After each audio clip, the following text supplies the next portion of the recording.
Hi everybody, welcome to Venky's thoughts. నేను మీ వెంకట్ మన్నెపూల. అతను ఓ పెద్ద సినిమా స్టార్. చాలా హిట్స్ ఇచ్చాడు. లక్షలాది మంది అభిమానులను సొంతం చేసుకున్నాడు. తనకున్న అభిమానులే ఓ బలంగా ఆయుధంగా చేసుకొని ప్రజాసేవ చేయాలని నిర్ణయించుకున్నాడు. దానికి ఒక వేదిక కావాలి. ఆ వేదికే రాజకీయ పార్టీ. రాజకీయ పార్టీని ఈ క్రమంలో స్థాపించాడు. ఈ దిశగా ముందుకు వెళుతున్న ఆ సినిమా హీరోకి ఇప్పుడు కొన్ని అడ్డంకులు వస్తున్నాయి, ఇబ్బందులు ఎదురవుతున్నాయి. మీకు ఇప్పటికే అర్థమై ఉంటుంది నేను ఎవరి గురించి చెప్పబోతున్నానో, ఎవరి గురించి మాట్లాడబోతున్నానో. అతనే సూపర్ స్టార్ విజయ్. తమిళనాడులో సూపర్ హీరోగా ఎదిగిన దళపతి విజయ్ ఇప్పుడు ఇబ్బందులు ఎదుర్కొంటున్నాడు. ఎందుకు, ఏమిటి అనే విషయాలు ఈ వీడియోలో డిస్కస్ చేద్దాం. తమిళనాడు రాష్ట్రం రాజకీయంగా దేశవ్యాప్తంగా ప్రత్యేకమైనది. ఎందుకంటే అక్కడ రాజకీయం, సినిమా ప్యారలల్గా ఉంటాయి.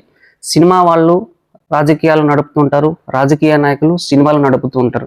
ఆ విధంగా సినిమా అండ్ పాలిటిక్స్ అక్కడ ప్యారలల్గా నడుస్తూ ఉంటాయి.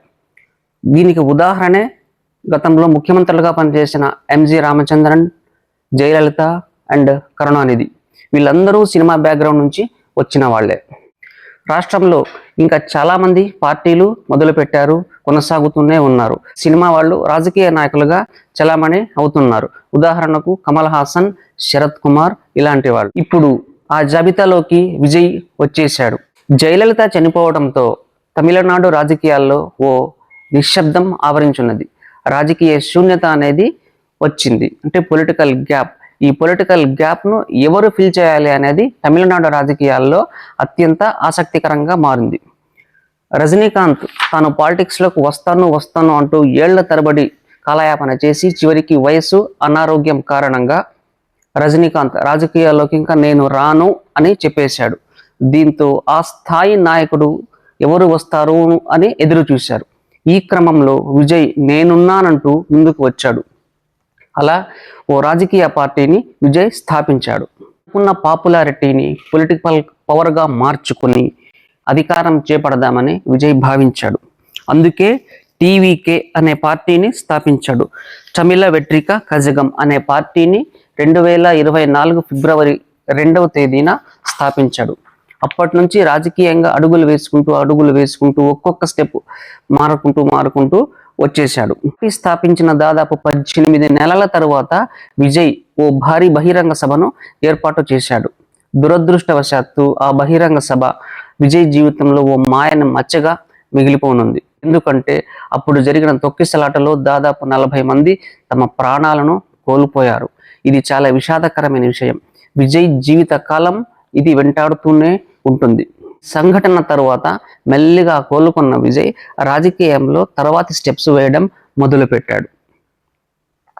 అంతా బాగుంది, అంతా సద్దుమణుగుతుంది అనుకునే క్రమంలో ఈ నెలలో బీజేపీ నాయకుడు విజయ్ మీద ఒక భారీ అపవాదు వేశాడు.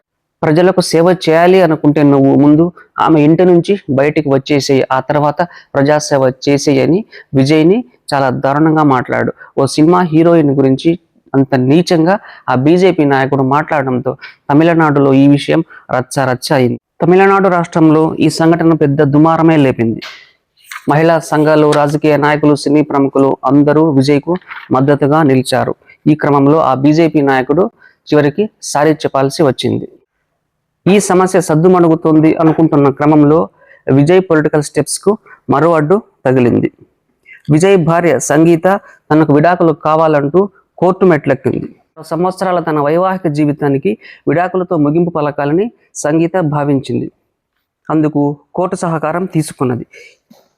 దీంతో కోర్టు విజయ్కు ఏప్రిల్ 20వ తేదీన కోర్టుకు హాజరు కావాలని నోటీసులు జారీ చేసింది.